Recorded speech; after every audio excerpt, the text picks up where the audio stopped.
उस साहिब को याद कर दिन सौंज बनाई रे, देखत ही हो जाएगा ये पर्वत से राई रे। कितना सुंदर शरीर है, और एक बार फूक दिया जाएगा, सभा हो जाएगा। जब तेरी मृत्यु होगी उसके उपरांत इसको जला डालेंगे, ये राख बन जाएगी, पर्वत से राई बन जाएगा। कुछ भी नहीं, आज तो फूला नहीं समा रहा, पता नहीं के जुगाड़ जोड़े बैठा है, एक सेकंड में ना बेरा के बिजली गिर जा। हम देखते हैं रोजाना कितने बड़े बड़े सेठ, मंत्री, मुख्यमंत्री, प्रधानमंत्री अपने ही हेलीकॉप्टरों में क्रश हो जाते हैं, नष्ट हो जाते हैं, एक सेकंड के बाद उनका नाम और निशान नहीं मिलता है। तो क्या बताते हैं परमात्मा, कबीर कहाँ गर्बियो ये काल गह कर केश, ना जाने कित मारेगा क्या घर क्या परदेश।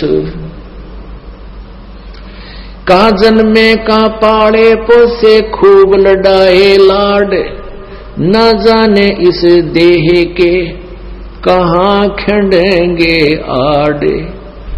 उसके लिए भगवान कहते भजन कर राम दुआई रे, भजन कर राम दुआई रे, भजन कर राम दुआई रे, भजन कर राम दुहाई रे।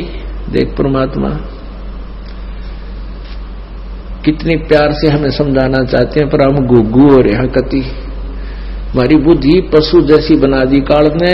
एक बार तो असर हो से इस बात का, गुरुजी क्या कह रहे हैं, भगवान का आदेश सुना रहे हैं, कैसी दुरुक्ति होगी।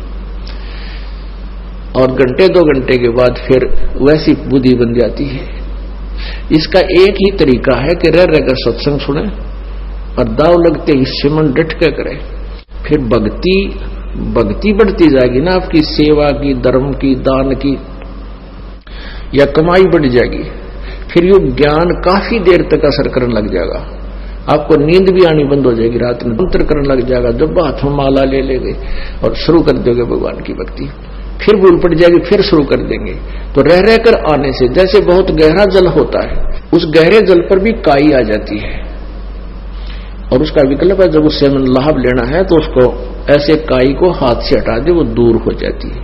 हटाते रहेंगे तो निर्मल जल प्राप्त होता रहेगा, नहीं तो वो ऊपर आकर उसको फिर छा लेती है। तो ऐसे हमारे इस मन की वृत्ति है, हमारे ऊपर जो प्रभाव है 3 गुणों का, रजगुण, ब्रह्मा, सतगुण, विष्णु, तमगुण, शिव जी द्वारा जो हमारे ऊपर प्रभाव छोड़ा जा रहा है, कंस्टेंट है, वो लगातार छोड़ा जा रहा है। जैसे सूर्य जब तक उदय है, आप उसकी रेंज में है तो कांस्टेंट आप पर हीट आ रही है।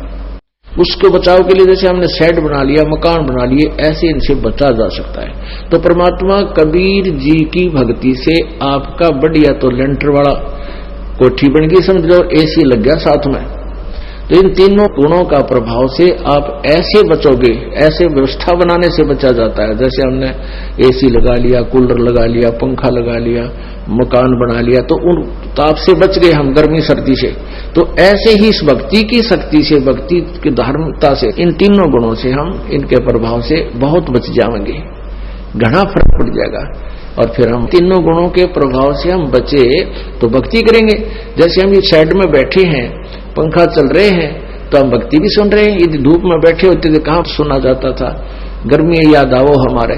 तो ऐसे ही हमारे ऊपर तीनों गुणों का जो दबाव है, त्रिगुणमयी माया का, ये भगवान की भक्ति से, धर्म से, पुण्य से, 5 यज्ञों से, ये फिर एक किस्म का प्रोटेक्शन बन जाएगा आपके। फिर क्या बताते हैं कि तुम ये ना सोचो ये कंचन काया नाश हो तन ठोक जराई रे, ये तेरा कितना सुंदर शरीर है सोने जैसा, ये भी एक दिन नष्ट हो जाएगा और इसको फूक देंगे घर वाले उठा के। और कहते मूर्ख बंधु बाव रे, या मुक्ति कराई रे, मनुष्य जीवन मिला था मोक्ष कराने के लिए, और डले डोकर और इसको छोड़ चला, इस सुंदर शरीर को तू अपना मानता था और ये भी तेरा नहीं।